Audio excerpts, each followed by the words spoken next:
أعوذ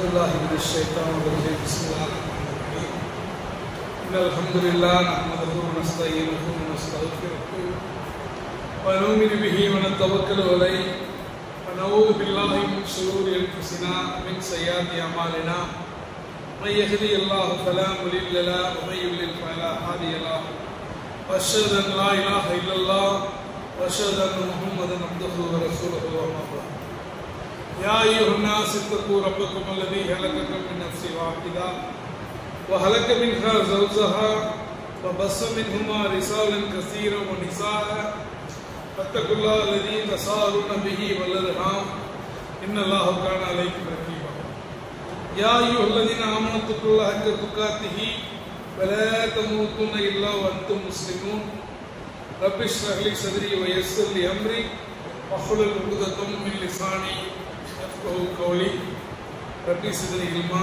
ரப்பி சிதறி இல்மா ரப்பி சிதறி இல்மா. வானங்களையும் பூமியும் படைத்து பரிபாலித்து பாதுகாத்து காத்துக் கொண்டிருக்கக்கூடிய வார்த்தைகள் வர்ணைக்குள் சிறைப்படுத்த முடியாத அந்த ஏக இறைவனை துதித்தவனாக அவனுடைய சாந்தியும் சமாதானமும் நமது உயிரினும் மேலான உத்தம தூதர் முஹம்மது நபி ஸல்லல்லாஹு அலைஹி வஸல்லம் அவர்கள் மீதும் அன்னாருடைய கண்ணியமிக்க குடும்பத்தினர்கள் சத்திய சஹாபாக்கள் தாபீன்கள் தபோதாபீன்கள் இமாம்கள் சுஹதாக்கள் மேலும் இந்த வெள்ளிக்கிழமை இறைவன் கடமையாக இருக்கக்கூடிய இந்த ஜும்மாவை நிறைவேற்றுவதற்காக வந்திருக்கக்கூடிய நம் அனைவர்கள் மீதும் அந்த வற்றாத பெருங்கருணையாளருடைய சாந்தியும் சமாதானமும் என்றும் என்றும் பொழியப்படட்டுமாக என்று பிரார்த்தித்தவனாக முதற்கண் உங்கள் அனைவருக்கும் என்னுடைய அஸ்ஸலாமு அலைக்கும் வரஹ்மத்துல்லாஹி வபரகாத்துஹு. அல்ஹம்துலில்லாஹ், அல்லாஹ் சுப்ஹானஹு வ தஆலா மீண்டும் ஒரு ஜும்மாவை தொழக்கூடிய பாக்கியத்தை நமக்கு கொடுத்திருக்கிறான். அதற்காக உனக்கு நன்றி செலுத்தியவர்களாக இந்த ஜும்மாவிலிருந்து வழிகாட்டும் நட்சத்திரங்கள் எனும் கருப்பொருளில் பெருமானார் ஸல்லல்லாஹு அலைஹி வஸல்லம் அவர்களால் நேரடியாக உருவாக்கப்பட்ட முதல்நிலை சமூகம் என்று சொல்லப்படக்கூடிய அல்லாஹ் தஆலா குர்ஆன்ல சொல்லும்போது ரலியல்லாஹு அன்ஹு வ ரலு அன்ஹு, அல்லாஹ் அவர்களை பொருந்திக் கொண்டான், அவர்களும் அல்லாஹ்வை பொருந்திக் கொண்டார்கள், அவர்களும் அல்லாஹ்வை பொருந்திக் கொண்டார்கள் என்று சொல்லப்படக்கூடிய அந்த சஹாபாக்களில் நம்ம முஸ்லிம்களை பொறுத்த வரைக்கும் இந்த அளவுக்குன்னா மார்க்கம் படித்தவர்களில் கூட பலருக்கு பல சஹாபாக்களுடைய பெயர்களுக்கு நினைவு கிடையாது. அதிகபட்சம் போனா அபூபக்கர் ரலியல்லாஹு அன்ஹு சொன்னா தெரியும், உமரை தெரியும், உஸ்மானை தெரியும், அலி ரலியல்லாஹு அன்ஹு தெரியும். இன்னும் சில பேருக்கு காலித் வலிது தெரியும், அபூ ஹுரைரா தெரியும். இந்த மாதிரி தப்புன்னு யாரையாவது படித்தவர்களை கூட எழுப்பி கேட்டால் ஒரு 10 சஹாபாக்களுக்கு மேல நம்மளால சொல்ல முடியாது. ஆனா உண்மையிலேயே பெயர் கூட தெரியாத அளவுக்கு நிறைய சஹாபாக்கள் இந்த இஸ்லாத்திற்காக, இந்த மார்க்கத்திற்காக பல விஷயங்களை செஞ்சிருக்கிறாங்க. இந்த அலெக்சா பள்ளியில ஜும்மா பயான் ஆரம்பித்து கிட்டத்தட்ட 25 வாரங்கள் முடிச்சிட்டேன். 26வது வாரத்திலிருந்து இந்த ஒரு கருப்பொருளை நம்ம ஆரம்பிக்கணும், மக்களுக்கு தெரியாத சஹாபாக்களை அறிமுகப்படுத்தணும், அதுல நமக்கு என்ன படிப்பினை, அதுதான் முக்கியம். வெறுமனே வரலாறு சொல்வது நோக்கம் இல்லை.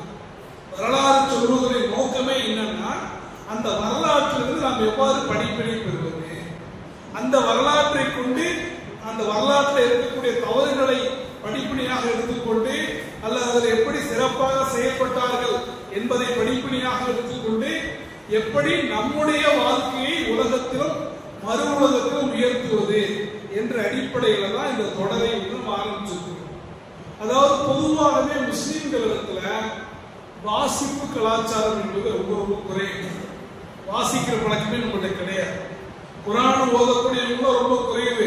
குர்ஆனை தாண்டி இஸ்லாமிய இலக்கியங்களை அல்லது இஸ்லாமிய புத்தகங்களை படிப்பவர்கள் ரொம்ப ரொம்ப ரொம்ப குறைவு. பயான் கேட்கிறாங்கல்ல, கேட்கறது 100 பேர் அப்படின்னா ஒரு 5 பேர் படிச்சாங்கன்னா அது வந்து இன்னைக்கு பெரிய விஷயம். அதுதான் இன்னைக்கு சமூகத்துடைய தேக்க நிலைக்கான அடிப்படை காரணம். அதுதான் கேட்பது, சீக்கிரமா செய்தி உள்ள போவோம், சீக்கிரமா செய்தி வெளியே போயிடும். படிக்கிறது கொஞ்சம் கஷ்டம், உள்ள போறது கஷ்டம், உள்ள போயிட்டா வெளியே போறது கஷ்டம். அப்ப அந்த மாதிரி நிறைய புத்தகங்கள் தமிழகத்தில் இருக்கு. தோழர்கள் என்று சொல்லப்படக்கூடிய ஒரு புத்தகம் என்னுடைய அருமை நண்பர் அமெரிக்காவில் இருக்கக்கூடிய சகோதரர் நூறுதினால் எழுதப்பட்டது.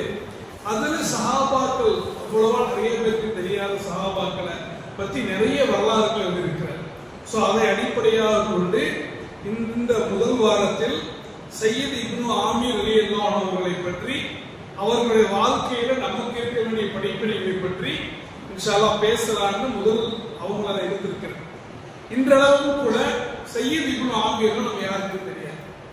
அபூபக்கரை தெரிந்த அளவுக்கு, உமரை தெரிந்த அளவுக்கு, உஸ்மானை தெரிந்த அளவுக்கு, அலி ரலியல்லாஹு தெரிந்த அளவுக்கு, தல்ஹா ரலியல்லாஹு தெரிந்த அளவுக்கு சையதுனா யாரு தெரியலையேன்னு சொல்லுவாங்க. ஆனா அந்த சையத் இப்னு ஆமீர் அவர்கள் மக்காவுக்கு, அதாவது மக்காவில் இருந்தாங்க. மக்காவுக்கு வெளியே தன்னீம் என்று சொல்லப்படக்கூடிய ஒரு பகுதி இருக்கிறது.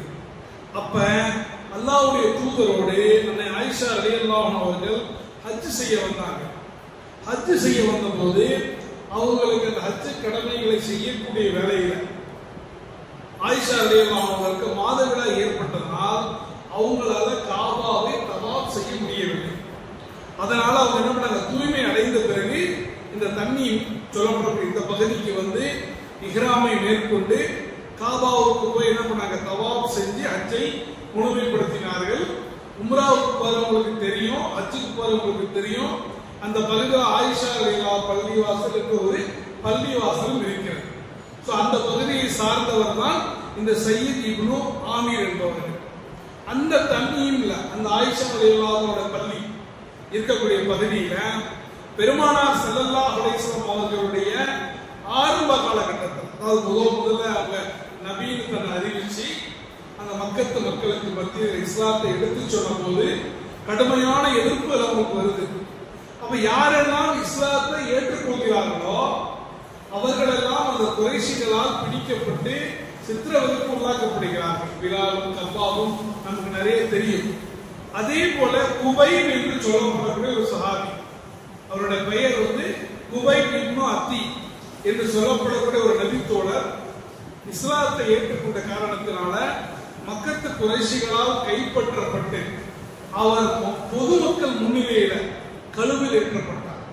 அதாவது அந்த மரண தண்டனையை பார்க்கிற யாருக்கும் இஸ்லாத்தை ஏற்றுக்கொள்கிற எண்ணமே வரக்கூடாது அப்படிங்கிற ஒரு உளவியல் பயத்தை ஏற்படுத்த வேண்டும் என்ற அடிப்படையில அந்த நபி தோழரை அவங்க என்ன பண்றாங்க, அந்த கழுவில் ஏற்றுவதற்கு முன்னால் கொளுத்தக்கூடிய சுடு மணல்ல, மக்காவுடைய வெயில் எப்படி இருக்குன்னு நமக்கு தெரியும், அந்த சுடு மணல்ல அவர் வெற்றுடமாக படுக்க வைத்து மார்புல பாறாங்களை ஏற்றி வைத்து அவர் சித்திரவதை பண்றாரு.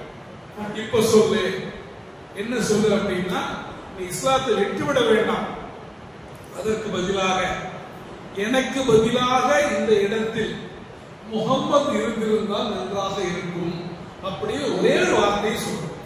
அந்த ஒரு வார்த்தையை சொல்லிட்டா உன்னை நாங்க விட்டுறோம், உன்னுடைய மனைவி விதவையாக மாட்டார், உன்னுடைய பிள்ளைகள் அனாதையாக மாட்டார்கள் என்று அவர்கள் அந்த மரண தருவாயில கேட்கிறாங்க.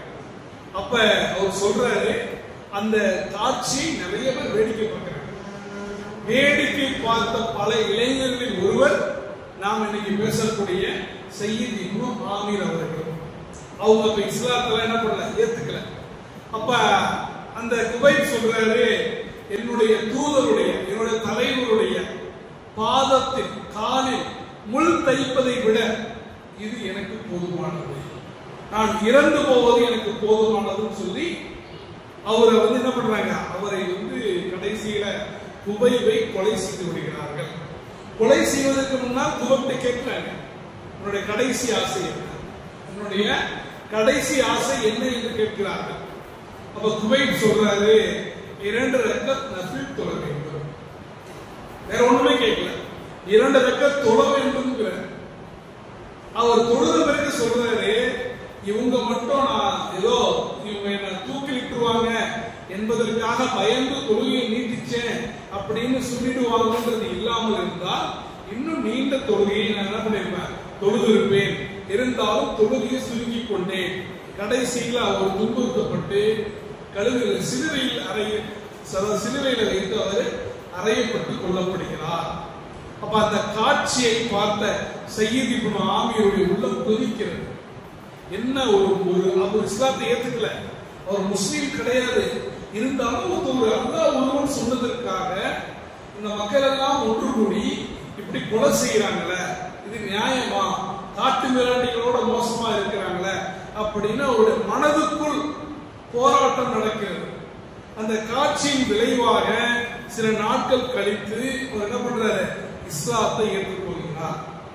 சையீத் இப்னு ஆமீர் என்ன பண்றாரு, அந்த காட்சி அவர் மனசுல வந்து அதனுடைய விளைவாக ஒரு இஸ்லாத்தை ஏற்றுக்கொண்டு அவர் இஸ்லாத்தை ஏற்கும் போது ரசூலுல்லாஹ் மதீனாவுக்கு ஹிஜ்ரத் செஞ்சு போயிடுறாங்க. அப்ப ரசூலுல்லாஹ்விடத்துல என்ன பண்றாரு, மதீனாவுக்கு போயிடுறாரு. மதீனாவுக்கு போய் அதுக்கு பிறகு நிறைய கைபர் போர் உள்ளிட்ட நிறைய போர்கள்ல இந்த சையீத் என்ன பண்றாரு, பங்கு பெறுகிறார். இந்த சையீத் இப்னு ஆமீர் எவ்வளவு மிகப்பெரிய ஒரு தக்வாவுடைய சஹாபி என்றால், ரசூல் ஸல்லல்லாஹு அலைஹி வஸல்லம் அவருடைய மௌத்துக்கு பிறகு கூட முதல் கலீஃபா அபூபக்கரும் இரண்டாவது கலீஃபா உமர் ரலியல்லாஹு அன்ஹு அவர்களும் எப்போதும் இவருடைய ஆலோசனை கேட்பவர்களாக இருந்தார்கள். அவர் எப்போதும் என்ன சொல்லுவார்னா, அந்த இரண்டு கலீஃபாக்கள்டையும் மக்களிடத்தில் நடந்து கொள்வதை குறித்து, மக்களிடத்தில் எப்படி நடந்துக்கிறது, மக்களிடம் எப்படி பேசுறது, மக்களுக்கு எப்படி வரி போடுவது, மக்களுக்கு எப்படி வசதிகள் செய்து கொடுப்பது என்பதை குறித்து சிந்தியுங்கள். ஆனால் மக்கள் இப்படி சொல்லுவாங்களே, மக்கள் அப்படி சொல்லுவாங்களே என்பதற்காக செயல்படாதீர்கள். அந்த விஷயத்தில் அல்லாஹ்வுக்கு மட்டும் பயந்து கொள்ளுங்கள். மக்களுக்காக சேவை செய்யுங்க. ஆனால் எதுக்காக இருக்கணும், அல்லாஹ் திருப்திக் கொள்வதற்காக செய்யப்படக்கூடியதாக இருக்கணும். நம்ம இப்படிலாம் சேவை செஞ்சா மக்கள் நம்மளை நல்லவன் சொல்லுவாங்க அப்படிங்கிறதுக்காக நீங்க சேவை செய்யாதீங்க. மேலும் அவங்க சொன்னாங்க, உங்களுக்கும் உங்கள் குடும்பத்திற்கும் நீங்கள் எதை விரும்புவீர்களோ, உங்களுக்கும் உங்கள் குடும்பத்திற்கும் எதை நீங்கள் விரும்புவீர்களோ அதை இந்த மக்களுக்கு விரும்புங்கள். உங்களுக்கும் உங்கள் குடும்பத்திற்கும் எதை நீங்கள் வெறுப்பீர்களோ அதை இந்த மக்களுக்கும் வெறுத்துக் கொள்ளுங்கள். அல்லாஹ்வுடைய கட்டளைகளை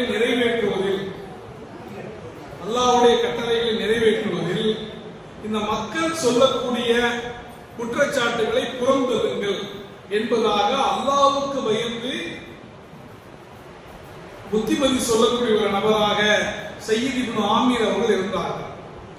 இந்த அடிப்படையில தான் இரண்டாம் கலீஃபா உமர் பின் கத்தாப் ரலியல்லாஹு அன்ஹு ஆட்சி காலத்துல அவங்க என்ன பண்றாங்க அப்படின்னா, அவர்களுடைய ஆட்சி கீழே அந்தந்த மாகாணங்களுக்கு கவர்னரை என்ன பண்ணுவாங்க, ஆளுநர்களை நியமிப்பாங்க. அப்ப ஆளுநர்களை நியமிக்கும் போது அவங்க எதை முக்கியமான கேட்டகரி எடுத்துப்பாங்க தெரியுமா? இவர் பணக்காரு, இவர் வசதியானவர், இவர் மிகப்பெரிய குடும்ப பின்னணி கொண்டவர், அதெல்லாம் இல்லை. இவர் அல்லாஹ்வுக்கு பயப்படக்கூடியவரா, இவர் தக்வா உடையவரா, இதை வைத்துத்தான் ஆட்சியாளர்களை, ஆளுநர்களை உமர் ரலியல்லாஹு அன்ஹு முடிவு செய்வார்கள். அதனாலதான் உமர் ரலியல்லாஹு அன்ஹு அவர்கள் கத்தி குத்தப்பட்டு எனக்கு பிறகு யார் கலீஃபா என்பதை சொல்லும் போது அவங்க சொல்றாங்க, 6 சஹாபாக்கள் சொல்லிட்டு சொல்றாங்க, என்னுடைய மகனை எந்த காலகட்டத்தில் இவர் சேர்க்கிறாங்க, அடுத்த கலீஃபாவா யாரை தேர்ந்தெடுக்கணுங்கிறத ஆலோசனை சொல்லும் போது இன்னார் இன்னாரை தேர்ந்தெடுங்கள் என்று சொல்லிவிட்டு தயவு செய்து என்னுடைய மகனை என்ன பண்ணாதீங்க, அந்த பொறுப்புக்கு தேர்ந்தெடுக்காதீர்கள் என்று தன்னுடைய மகனை விட மக்களை முன்னிலைப்படுத்தக்கூடிய ஒரு நபராக உமர் ரலியல்லாஹு அன்ஹு இருந்தார்கள். எனவே அந்த உமர் ரலியல்லாஹு அன்ஹு அவர்கள் ஹிம்ஸ் சொல்லப்படக்கூடிய பகுதிக்கு அமீராக சையீத் இப்னு ஆமீரை தேர்ந்தெடுக்கிறார்கள். நம்ம பொதுவா ஒரு கலீஃபா கீழே இருக்கிறோம், நாம இருக்கக்கூடிய பகுதிக்கு நம்மளை கலீஃபா கூப்பிட்டு நாளையிலிருந்து நீங்க தான் ஆளுநர், நாளையிலிருந்து நீங்க தான் இந்த பகுதியை நிர்வாகிக்க போறீங்களா அப்படின்னா நம்ம வெளியே சந்தோஷத்தை காட்டிக்கிறதுனால உங்களுக்கு என்ன இருக்கும், ஒரு சந்தோஷம் இருக்கும். அப்படி செய்ய போஸ்டர் அடிச்சு விடுறான் அப்படின்னு நம்ம நமக்கே அறியாம ஒரு உற்சாகம் வரும். ஆனால் இவர் போய் சையீத் இப்னு ஆமிர் இடத்திலே சொல்லும் போது சையீத் அவர்கள் மகிழ்ச்சி அடையாவிட்டாலும் பரவாயில்லை, அவர் என்ன சொல்றாருன்னா, உமரே உண்மை கெஞ்சி கேட்கிறேன், அல்லாஹ்வுக்காக இந்த உலக விஷயத்துக்கெல்லாம் என்ன நிர்வாகியாக்காதீங்க, இந்த உலக துனியாவுடைய விஷயத்துக்கெல்லாம் என்ன நிர்வாகியாக்கி அல்லாஹ்விடத்துல நஷ்டமாக்கி விடாதீங்க.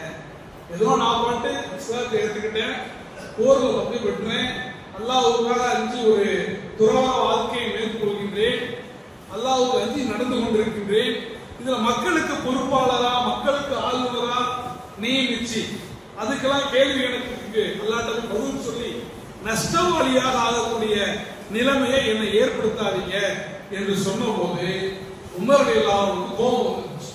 என்ன கோபம்னா, நீங்க மட்டும் என்ன கலீஃபா பொறுப்புல எல்லாரும் சேர்த்து உக்காத்திருவீங்க, அப்ப நான் மட்டும் என்ன இடிச்சு வைக்கா, ஏன்னா நான் பாட்டு ஒழுங்கா துணிட்டு இருந்தேன், நோம்பு வச்சுட்டு இருந்தேன், நான் பாட்டு சண்டை போட்டுட்டு இருந்தேன், என்ன கூப்பிட்டு நீ கலீஃபாவா இரு, நீ தான் இந்த மக்களை பாதுகாக்கணும், நான் வேணாம்னு சொல்லக்கூட இந்த பொறுப்பை கொடுத்தீங்க. அப்ப எனக்கு உதவியாக இருப்பதற்கு குறிப்பிட்டால் நீங்க எல்லாம் உதவிக்கு வராமல் ஓடிவிட்டு எல்லா சுமையும் என் மேல சுமத்துவது இது அநீதி இல்லையா?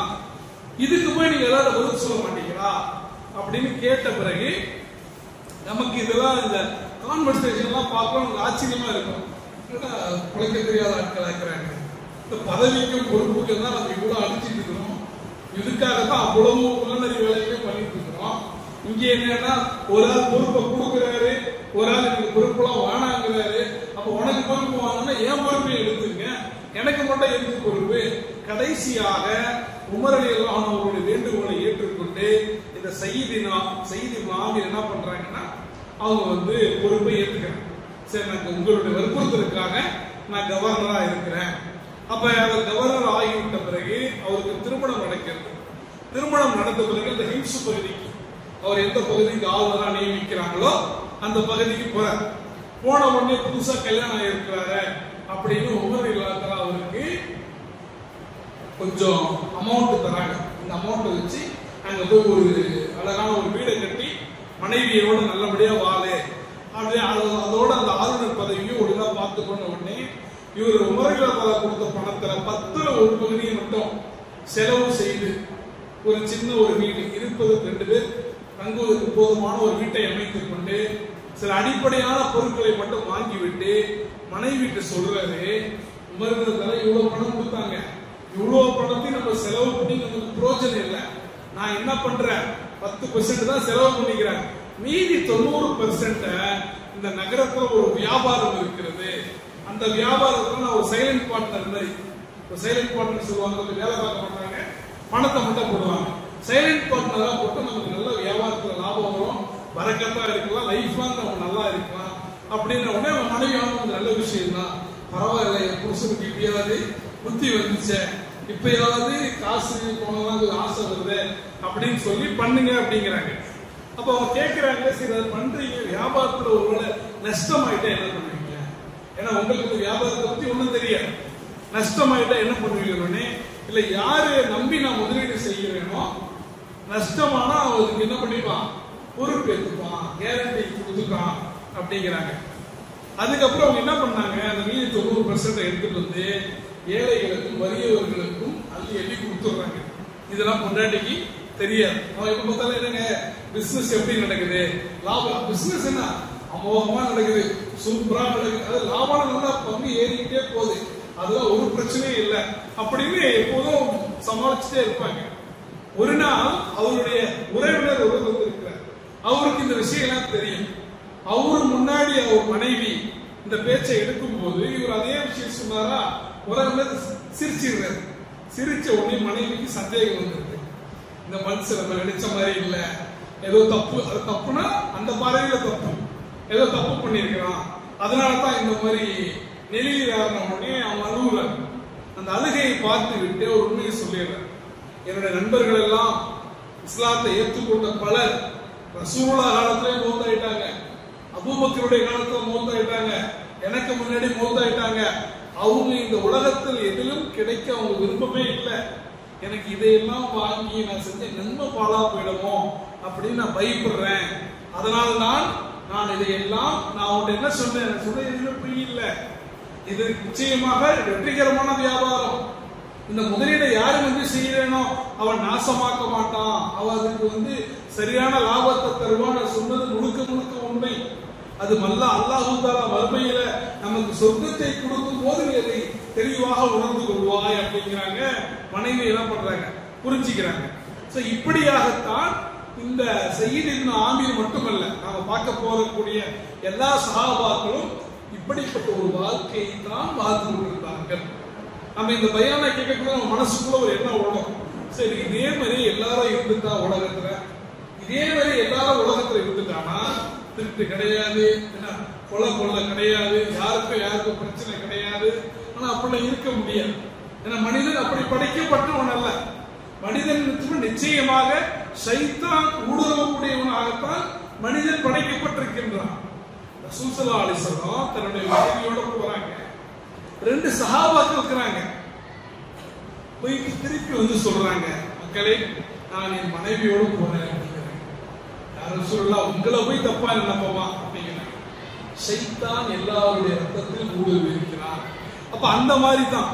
அப்ப அப்படி இருந்த சய்யித் இப்னு ஆமீர் ரலியல்லாஹு அன்ஹு அவர்கள் ஒரு முறை தன்னுடைய மனைவிட்ட ஓடியாராம். இதான் நம்ம தெரிஞ்சுக்க வேண்டிய மிக முக்கியமான படிப்படி. என்ன ஓடியாராங்கன்னா, அதுக்கு முன்னாடி ஒரு சம்பவம் நடக்குது. கலீஃபா உமர் ரலியல்லாஹு அன்ஹு அவர்கள் கலீஃபாவால், அதாவது ஒரு ஆளுநராக நியமிச்ச பிறகு ஒரு பகுதிக்கு லிஸ்ட் எடுக்கிறாங்க. என்ன லிஸ்ட் அப்படின்னா, யாரெல்லாம் ஏழைகள் இருக்கிறார்கள், பரம ஏழைகள் இருக்கிறார்களோ அவங்களுக்கு பைத்துல் மாலில் இருந்து ஒரு நிதியை தருவது உமர் ரலியல்லாஹு அன்ஹு அவர்களுடைய எல்லா கலீஃபாக்களுடைய வழக்கமாக இருந்துச்சு. அதே போல ஹிம்சு பகுதியுடைய பட்டியலை கேட்கிறாங்க. ஒரு நபரா படிக்கிறாங்க. படிச்சுட்டு வரும்போது அது ஒரு பேர் வருது, சய்யித் இப்னு ஆமீர்.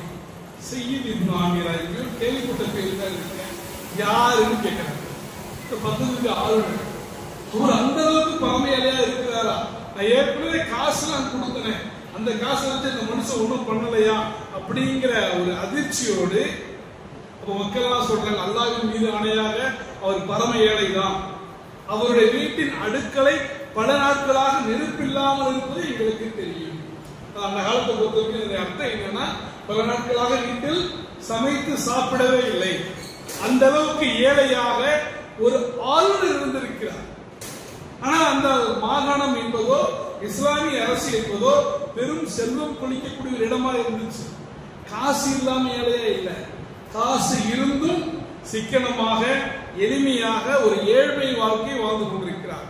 அப்ப உமர் ரலியல்லாஹு அழுகுறாங்க, ஒரு மாநிலத்தை ஆளக்கூடிய கவர்னர் பரம ஏழைகளுடைய பட்டியலில் இடம்பெறக்கூடிய அளவுக்கு வராதா அப்படின்னு அல்லாஹ்வை நினைத்து அழுகுறாங்க. யா அல்லாஹ், இந்த மாதிரி தக்வாவுடையவங்களை எனக்கு கொடுத்திருக்கிற, இதனால்தான் நான் நேர்வழியில் இருக்கிறேன்னு அல்லாஹ்வை புகழ்ந்து விட்டு அவங்க சொல்றாங்க, ஒரு 1000 தீனார் ஒரு பையில கட்டி அந்த மக்களுக்கு கொடுத்து, இதை போய் சய்யிதிடத்திலே கொடுத்து விடுங்கள், சய்யிதிடத்திலே கொடுத்து விட்டு அமீருல் மோமினின் கொடுக்க சொன்னா என்று சொல்லி என்னுடைய சலாத்தை அவருக்கு எட்டி வையுங்கள் என்பதாக உமர் ரலியல்லாஹு அன்ஹு அவர்கள் சொல்றாங்க.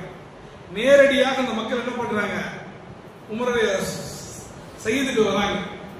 சய்யிதுக்கு இதை கொடுக்குறாங்க. கொடுத்த உடனே செய்தி கேள்விப்பட்ட உடனே ஒரு ஆச்சரியப்பட்டு அதிர்ச்சியாகி இன்னா லில்லாஹி வ இன்னா இலைஹி ராஜிஊன் அப்படிங்கிற வார்த்தையை சொல்றோம். சாதாரண நம்ம இந்த வார்த்தையை எப்ப சொல்லுவோம், யாராவது மௌத்தாயிட்டா சொல்லுவோம். மௌத்துக்காக சொல்லப்படக்கூடிய வார்த்தை அல்ல. எந்த கஷ்டம் ஏற்பட்டாலும், எந்த துக்கம் ஏற்பட்டாலும், எந்த துயரம் ஏற்பட்டாலும் முஸ்லிம்கள் சொல்ல வேண்டிய ஒரு வார்த்தை இன்னா லில்லாஹி வ இன்னா இலைஹி ராஜிஊன். நாம் அல்லாஹ்விடம் வந்தோம், அவனிடமே திரும்ப செல்லக்கூடியவர்களாக இருக்கிறோம். அப்படிப்பட்ட ஒரு வார்த்தைய எதுக்கு சொல்றாங்க, இந்த புதையலை வாங்கி விட்டு மனைவி விட்டு சொல்றாங்க. மனைவி கேட்கிறாங்க, ஏன் என்னாச்சு, ஏன் இன்னாலில்லாஹி சொல்றீங்க, கலீஃபா இறந்துட்டாரா? இல்ல, அதை விட பெருசு. கலீஃபா இருக்கிறதா ஒரு ஊர்ல பெரிய விஷயம், கலீஃபா இறந்துதாரான்னு கேட்கறாங்க. இல்ல, அதை விட பெருசு, முஸ்லிம்களுக்கு போர்ல ஏதாவது தோல்வி ஏற்பட்டுச்சா அப்படின்னு 2-3 கேள்வி கேட்கிறாங்க. அதெல்லாம் இல்லைங்கிறாங்க. அப்ப என்னதான் கேட்கிறாங்க, அதை விட ஒரு பேரிடர், என்னுடைய மறுமை வாழ்க்கையை கெடுத்து என்னுடைய வீட்டில் குழப்பத்தை ஏற்படுத்த வந்திருக்கின்றது. என்னுடைய மறுமை வாழ்க்கையை கெடுத்து என் சொர்க்கத்தை கெடுத்து பித்னாவை செல்வங்கள் பித்னாவை ஏற்படுத்த வந்திருக்கிறது. உடனே மனைவி என்ன ஏதுன்னு புரியாம அப்பனா தூக்கி போட்டுருங்க, தூக்கி போடுறேன்னு சொல்லிட்டேன். கடைசி வரைக்கும் அதுல இருப்பேன்னு கேட்கிறாங்க. நான் அவரை இருப்பேங்கிறாங்க. உடனே எல்லா தினார்களையும் மனைவியிட கொடுத்து இந்த ஊர்ல இருக்கிற எல்லா ஏழைகளுக்கும் இதை பகிர்ந்து அளித்து விடு என்று சொல்லிவிட்டார். இப்ப யார் என்றே தெரியாத, பெயர் தெரியாத ஒரு சஹாபி சையத் இப்னு ஆமீர் என்பவர் யார் என்பது 12 நம்ம நிறைய பேருக்கு தெரிஞ்சிருக்காது. ஆனா அந்த சையத் இப்னு ஆமீர் ஒரு ஆளுநராக இருந்த போதிலும் கூட, பொருளாதாரம் வந்த போது, திடீர் பொருளாதாரம் வந்த போது, கலீஃபாவிடமிருந்து நியாயமான முறையில் வந்த போது, சட்டபூர்வமான முறையில் வந்த போது அவருடைய பதில் என்னவாக இருந்தது? இன்னா லில்லாஹி வ இன்னா இலைஹி ராஜிஊன். இந்த மனிதர்கள் தான் இவர்களை உலகத்தில் எந்த பொருளாதாரத்தால் விலைக்கு வாங்க முடியாது. இவங்க தான் உண்மையிலே அல்லாஹ்வுக்காக வாழ்ந்து அல்லாஹ்வுக்காக மரணிக்கக்கூடியவர்கள். அப்ப இந்த சையத் இப்னு ஆமீர் இவருக்கு மேலும் ஒரு குற்றச்சாட்டு வருகிறது. குற்றச்சாட்டை பிரிவிலக்கணம் யாரும் கிடையாது. நல்லவங்களா இருந்தாலும் மக்களுடைய குற்றச்சாட்டுக்கு உள்ளாவாங்க. ஏன்னா இந்த ஹிம்ஸ் ஈராக்குடைய கூஃபாவுக்கு பக்கத்தில் இருந்தது. இந்த கூஃபாவுடைய மக்கள் மேல வரலாற்று ஒரு சொல் இருக்கு. என்னன்னா அவங்க தான் ஹுசைன் ரலியல்லாஹு தஆலா ஆசா காட்டி கூப்பிட்டு வந்து என்ன பண்ணாங்க, கர்பலா வரைக்கும் கொண்டு போனவங்க. அந்த மக்களுடைய குணாதிசயமே அப்படித்தான். சோ அதுக்கு பக்கத்தில் இருந்ததுனால இவங்களும் என்ன பண்ணுவாங்க, எப்போதும் ஆட்சியாளர்களை குறை சொல்லக்கூடியவர்களாக இருந்தாங்க. அப்படி இருக்கும்போது உமர் ரலியல்லாஹு அவர்கள் இந்த ஹிம்ஸ் பகுதிக்கு வராங்க.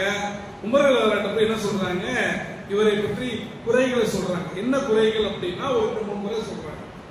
இவர் அதாவது அந்த கலீஃபாவாக அந்த பொறுப்புக்கு வருவதே சூரியன் உச்சிக்கு வருவதற்கு முன்னால்தான் வராங்க. லேட்டா வராரு. காலை 8 மணிக்கெல்லாம் வராம என்ன பண்றாரு வேலைக்கு, டெய்லி 10 மணிக்கு மேலதான் வராரு அப்படிங்கிறாங்க. அப்ப உமர் கேட்கறாங்க, என்ன செய்யுத, நீ நல்லா அழுத்தம் போட்டேன், உமர் இப்படி குற்றச்சாட்டு வந்திருக்கு, இதுக்கு என்ன பதில் கேட்கிறாங்க. உடனே அவர் சொல்றாரு, யாரு உமரே, நான் இதை வெளியே சொல்லக்கூடாதுன்னு நினைச்சேன், ஆனா குற்றச்சாட்டு வந்துட்டதுனால நான் சொல்ல வேண்டியதாயிடுச்சு. நான் என்னுடைய குடும்பத்திற்கு ஒத்தாசை புரிவதற்கு எனக்கு வேலைக்காரங்களாம் கிடையாது, வேற ஆளுநர் வேலைக்காரங்களாம் கிடையாது, பணியாட்கள்லாம் கிடையாது. அப்ப காலையில ஒவ்வொரு நாளும் எழுந்து என் மனைவிக்கு உதவியாக வேலைகளை செய்துவிட்டு ரொட்டிக்கு மாவு பிசைந்து அது உப்பி வரும் வரை காத்திருந்து பிறகு அவர்களிடத்துல கொடுத்து விட்டு வருவேன். அதனால எனக்கு தினந்தோறும் வேலைக்கு வருவது தாமதமாகிறது. திருப்பி அடுத்து குற்றச்சாட்டு, இவர் எப்போதும் எங்களை காலையில தான் மீட் பண்றார், நைட் எங்களை மீட் பண்றதே இல்லை. அதாவது 24/7, அதாவது நம்ம மக்களை பொறுத்த வரைக்கும் ஒரு குணாதிசயம் இருக்கு. நாம எப்படி வேணா இருப்போம், நமக்கு பொறுப்பானவர்களுக்கு வேற எந்த வேலையும் இருக்கக்கூடாது, எந்த பிரைவசியும் இருக்கக்கூடாது, எல்லா டைமும் மக்களை சந்திச்சுட்டே இருக்கணும். அப்படிங்கிற அடிப்படையில அந்த மக்கள் சொல்றாங்க, இரவில் இவர் எங்களை சந்திப்பதே இல்லை. அதற்கு பதில் கொடுக்கிறார், இதையும் நான் இவ்வளவு நாளா பகிர்ந்தப்படுத்தக்கூடாதுன்னு நினைச்சேன், பகலெல்லாம் இந்த மக்களுக்காக உழைக்கிறேன், இரவெல்லாம் என் இறைவனை தொழுது கொண்டிருக்கிறேன். அப்ப எனக்கு இறைவனை தொழக்கூடிய காரணத்தினால இரவுல இவங்கள்ட்ட வர்றதில்லை அப்படிங்கிறாங்க. அடுத்து ஒரு குற்றச்சாட்டு வருது, மாசத்துல 30 நாள்ல இவர் 29 நாள் தான் மீட் பண்றாரு. அங்க எங்க நிறைய பேர் ஒரு நாள் மீட் பண்றதே அதிசயம். இவங்க என்ன குற்றச்சாட்டு வைக்கிறாங்க, மாசத்துல ஒரு நாள் எங்களை மீட் பண்றதே இல்லை, மீத நாள்லாம் மீட் பண்றாருன்ற உடனே அதுக்கு சொல்றாரு, என்னிடத்துல உடுப்பு என்று இருப்பது ஒரு 3-4 உடுப்பு தான் இருக்கு. அப்ப அதை அன்னைக்கு ஒரு நாள் லீவ் எடுத்தாதான் நான் அதை துவைத்து காய வைத்து நான் போட்டுக்கொண்டு வர முடியும், அதனாலதான் நான் இப்படி செய்யறேங்கிறாங்க. கடைசியா ஒரு குற்றச்சாட்டு வைக்கிறாங்க. என்ன குற்றச்சாட்டுனா, இவர் எப்ப பார்த்தாலும் பேசிக்கிட்டே இருக்க மயக்கம் பயிர்றாரு. ஒரு மனுஷன் மயக்கமா வருவா ஒரு குற்றச்சாட்டா அந்த மக்கள் போய் வச்சிருக்காங்க பாருங்க.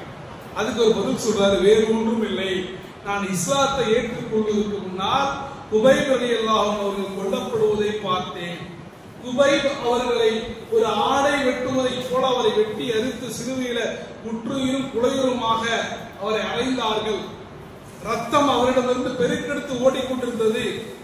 அப்போது அவரிடத்திலே கேட்டார்கள், உனக்கு பதிலாக முகம்மது இங்கு இருந்திருக்கலாமே என்று கேட்டார்கள்.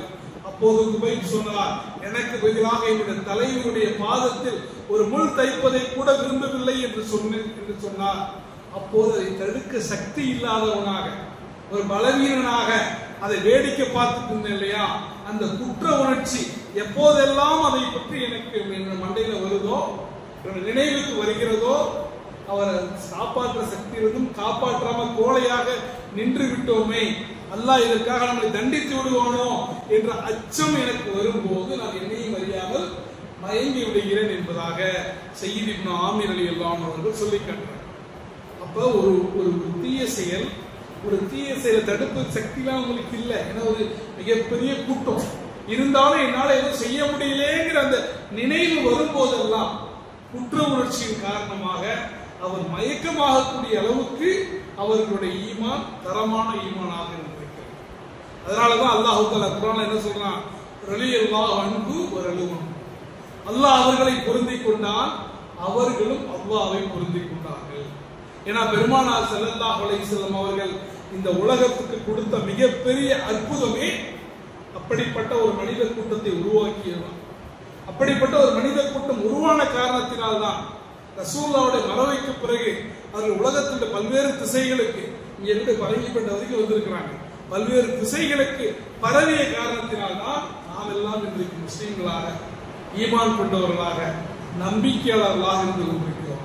எனவே நாம நம்முடைய தொழுகைகள்ல, நம்முடைய பிரார்த்தனைகள்ல நமக்காக துவா செய்வதை போல நம்முடைய தூதர் ஹபீப் ஸல்லல்லாஹு அலைஹி வஸல்லம் அவர்களுக்காகவும் அவருடைய தோழர்களுக்காகவும் துவா செய்வது மீது கடமையாக இருக்கிறது என்பதை நாம் நினைவில் கொண்டு, சய்யித் இப்னு ஆமிர் ரலியல்லாஹு அன்ஹு வரலாற்றிலிருந்து என்ன படிப்பினை நாம் பெற வேண்டுமோ, அல்லாஹ்வுக்கு மட்டும் பயப்படக்கூடிய ஒரு விஷயம், இஸ்லாத்திற்காக வாழக்கூடிய ஒரு தன்மை, எளிமையான ஒரு வாழ்க்கையை வாழ்வது, அல்லாஹ்வை தவிர யாருக்கும் அஞ்சாமல் இருப்பது, இத்தகைய படிப்பினைகள் நம்முடைய மனதில் ஏந்தி இதை நம்முடைய வாழ்க்கையில் அமல்படுத்தக்கூடிய பாக்கியத்தை எல்லாம் வல்ல அல்லாஹ் ரப்புல் ஆலமீன் நமக்கு தருவானாக என்று பிரார்த்தித்தவனாக, அல்லாஹ் நாடினால் அடுத்த வாரம் வேறொரு சஹாபியுடைய வரலாற்றோடு சந்திப்போம் என்று கூறி இந்த உரைக்கு திரைட்டு விடைபெறுகின்றேன்.